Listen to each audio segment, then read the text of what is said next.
Максат эмне муну алып келген мыйзамыңардын? Эмнеге штраф салып атасың? Балбакзарлыкыч, бул текшерүүнүн өзүнүн эрежеси менен биз биринчи барган. Кыскача айтчы, эмнеге штраф салган атасыңар? Эмнеге көбөйтүп атасыңар? Мисалы, айылдагы киши барып туруп, мал союучу жайга мал сойбой койсо, ошого штраф салган атасыңарбы?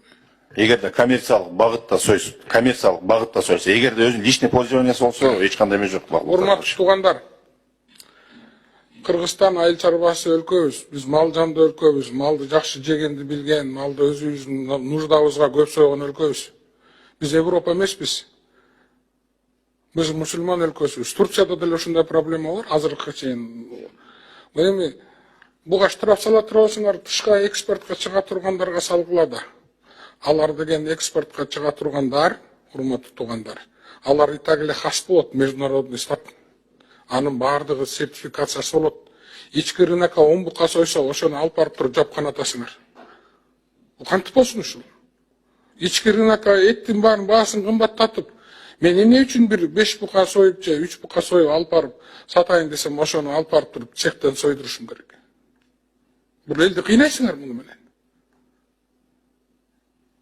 Ошолду региондогу, шаарлардагы убойный цехтердин баары бизнес да, ама алардан наоборот, силер деген уш жерден ал ички рынокко эт алып чыгып аткан, аларды талкалагандан көрөк, оңдоп бербейсиңерби штраф салгандан көрөк?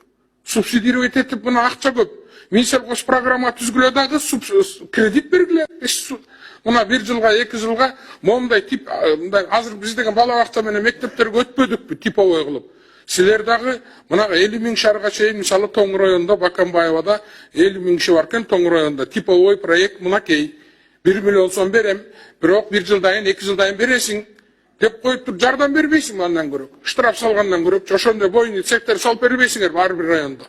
Азыр мен Тоң районунан Жалалетдин Баязитович 10 бука союш үчүн Караколдогу мясокомбинатка алып барып сойдурушум керек да, жүктөп алып. Логистикасына акча кетириш керек, бензинине акча кетириш керек. Анан ал этти алып келип Бишкекке сатайын десем, 480 сом болгон этиң 700 болот. Урматтуу депутаттар, бул мыйзамды колдобоңуздар. Бул жеке бизнес, орто чакан айылдагы бизнесте да өлтүрөт бул. Эттин баасын кымбаттатат. Айылдагы фермерлерди 10 бука баккан, 15 бука баккан, ошонун баарын өлтүрөт бул. Андан көрөк өкмөт алып келгиле.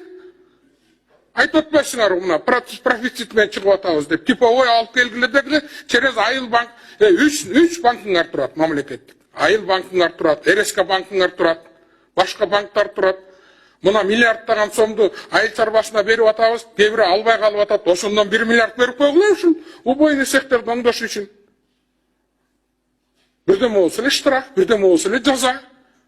Ошонун ордуна альтернатива бар да, алып келип туруп бербейсиңерби? Себеби ага акылыңар жетпейт. Улукбек Сыргабаевич. Силер только жаза, штраф. Штраф менен каяка чейин барасыңар? Элди кыйнап буттуңар. Уруксат эмес. Ошон үчүн урматтуу депутаттар, мен силерден суранам. Чакан бизнести өлтүрүп алабыз.